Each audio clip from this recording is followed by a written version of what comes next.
And we're told, no, we're unimportant, we're peripheral, get a degree, get a job, get a this, get a that, and then you're a player. You don't even want to play in that game. You want to reclaim your mind, reclaim your mind, reclaim your mind, reclaim your mind, reclaim your mind.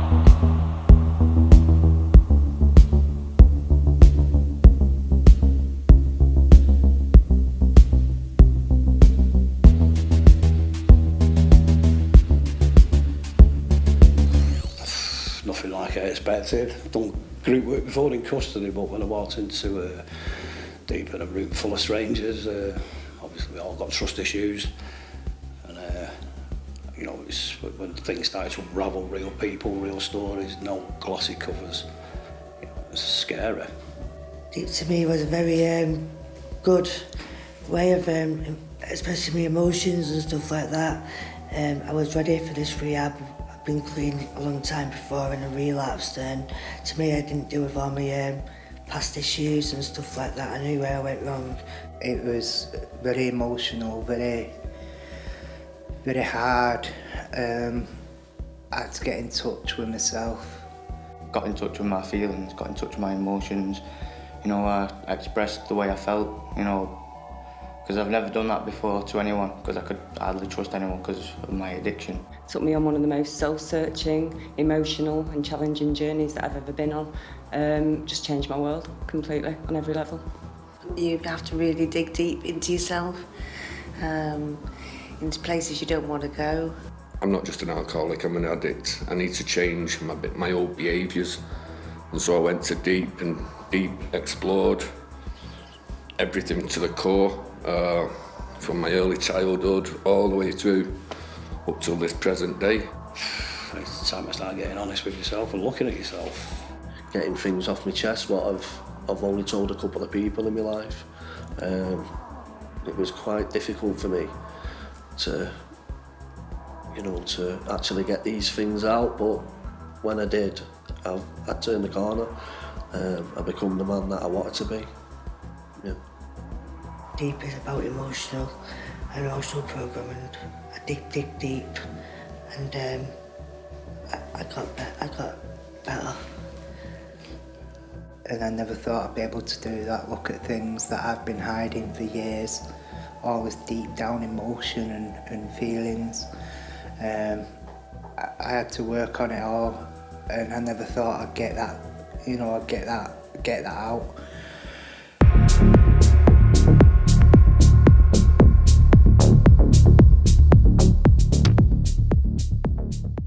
The 12 steps was massive for me.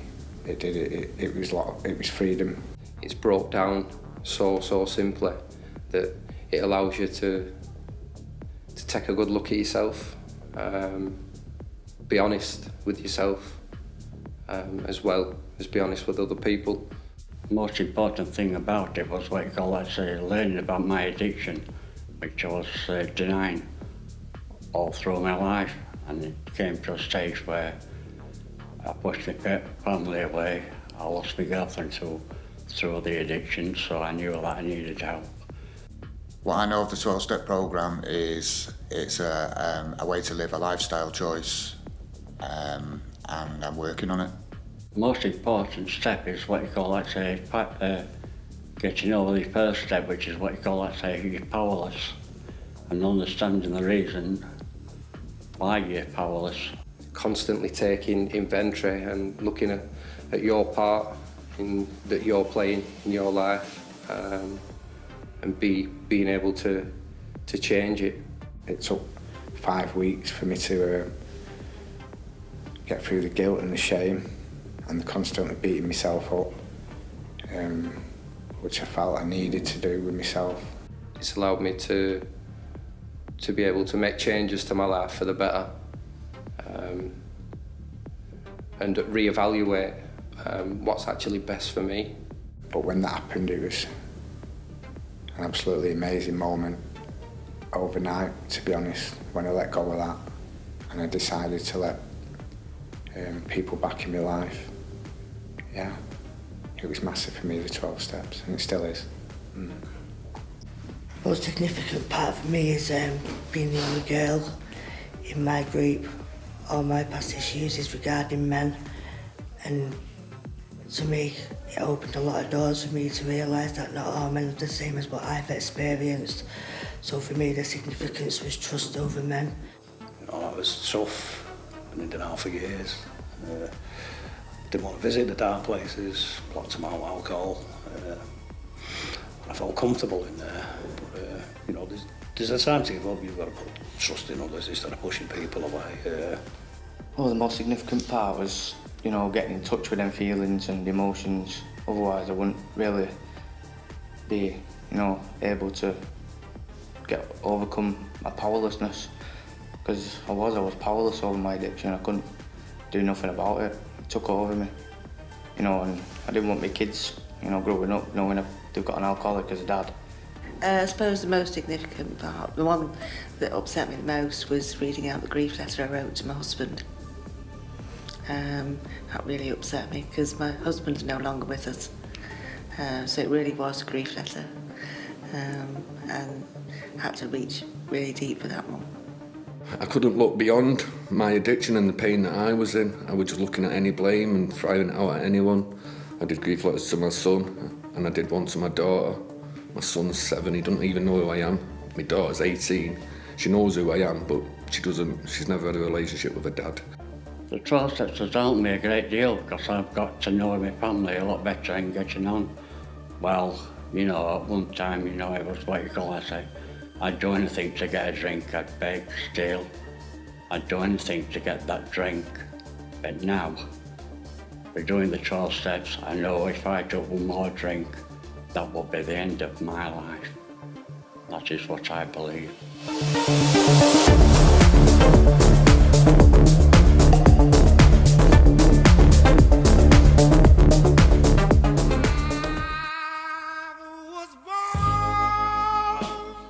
For me, what stood out most in the 12-step programme was the actual group setting. Just realising that I'm not actually on my own. There's other people as well who suffer with this illness. And the moment when I realised that I couldn't fix myself, it was other people that could help fix me by being around a lot of people. That was profound for me in treatment. The other significant one was my life story. That was upsetting as well. The most important piece of work to me was my life story, to actually get it all out, my life story, and it's powerful. Been through a few traumatic events in my life, as well as my husband's death. There's always been addiction in my family. How my dad used to treat me, like being a prostitute and stuff like that, and just getting it all out there in a group of men as well. So all mine is abuse and stuff, and to actually share that with men was a big significant thing for me. I used to have a post office. We'd been robbed a few times and gunpoint and things like that. So having to recall all those in detail was a bit upsetting.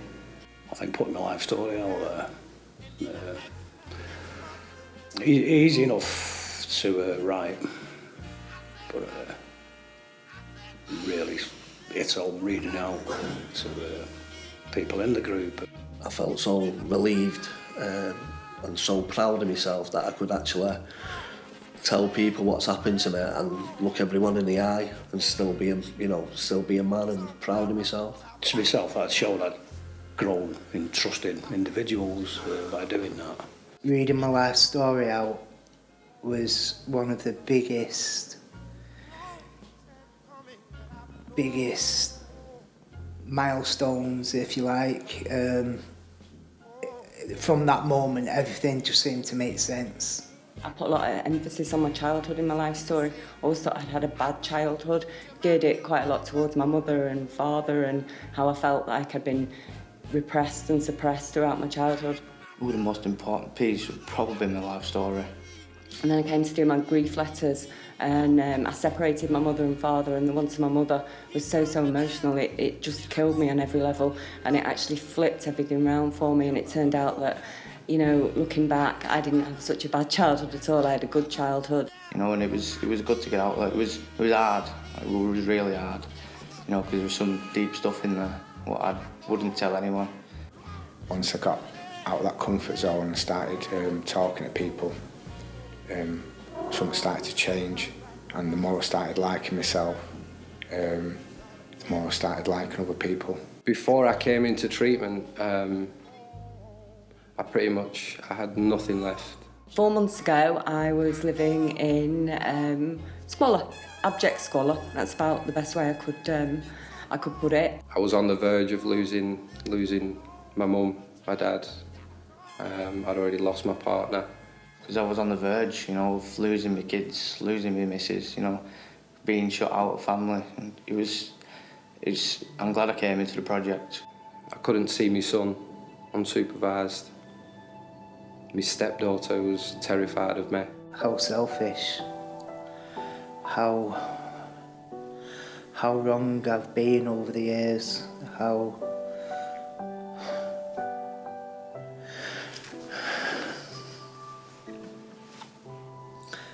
what a shit dad I was. But I'm trying to make up for that. That's changed massively, you know. Relationships, even my lifestyle's changed, you know.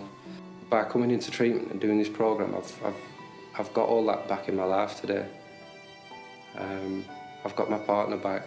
I've got respect of friends, family. I've now just moved into a flat of my own. I completed treatment, 16 weeks of treatment. I got my own flat, got my life back on track. Life's just absolutely fantastic. It's made me a much stronger person, much more confident person. I was one of those kind of guys that would sit in the corner, nice and quiet, didn't mix, didn't want to know anybody, wouldn't make friends. I can say I'm a man now, where when I first come into rehab I was a small kid, an 8-year-old,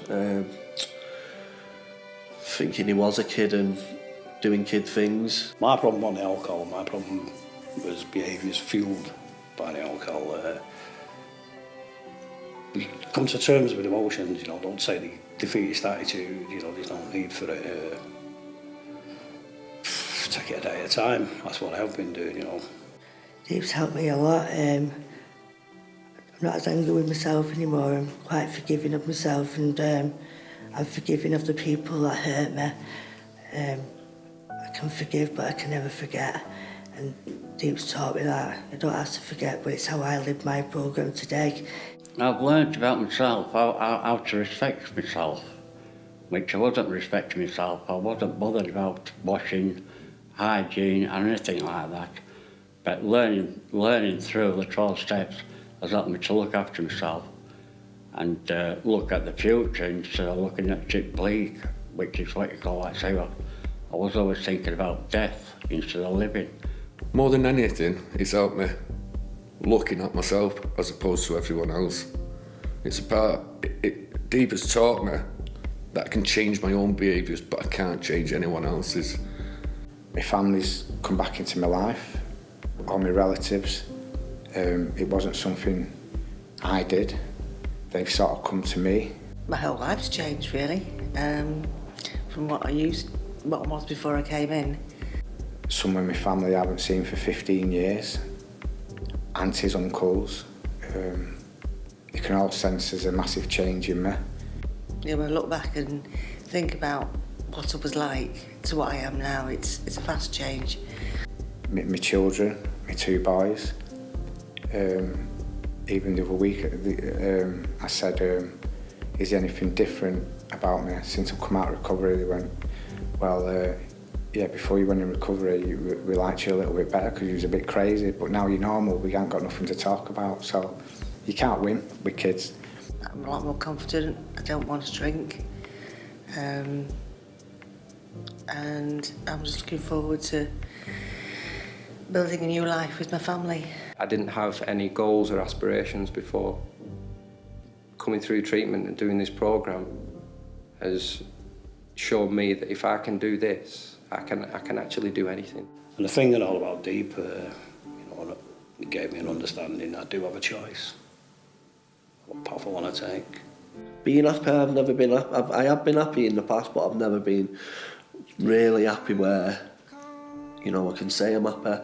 But at this moment, I'm gradually getting to being happy with my family and my partner, which I think is really good because, you know, I love my family and they've helped me out a lot and they're still there to back me up now. I love myself sometimes today, not all the time, but a lot of the time I'm happy and I love myself and it's not a mask.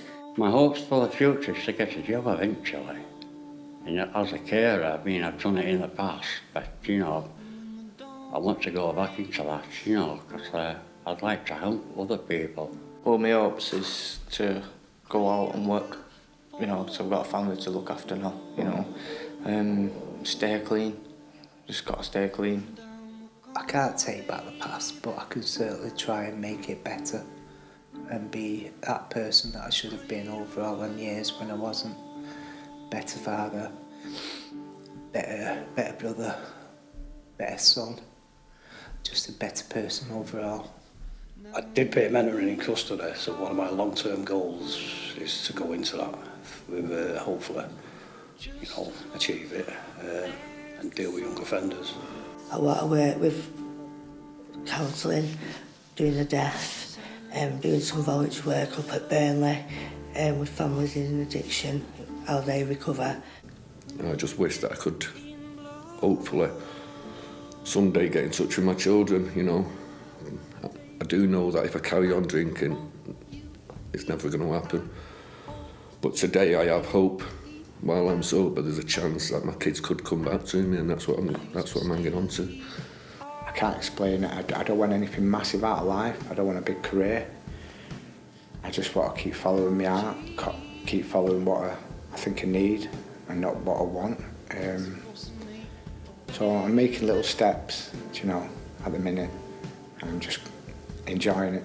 I've got the drive to go out there, reach for things what I want, what are going to make me happy, people proud of me. Yeah, I'm looking forward to the future now and taking it one day at a time. My hopes for the future, like I say, a counselling course, stay involved in recovery, keep me on track, help other people, and just get the message out there. Just make people realise, you know, it's not the end of the world. Addiction's a horrible thing. It is an absolute bugger, and it will kill you if you let it. But there is another way. A life worth living. Now you can feel it in your chest, building like little bullets, just building up the nest, and you build it up strong, and you fill it up with love.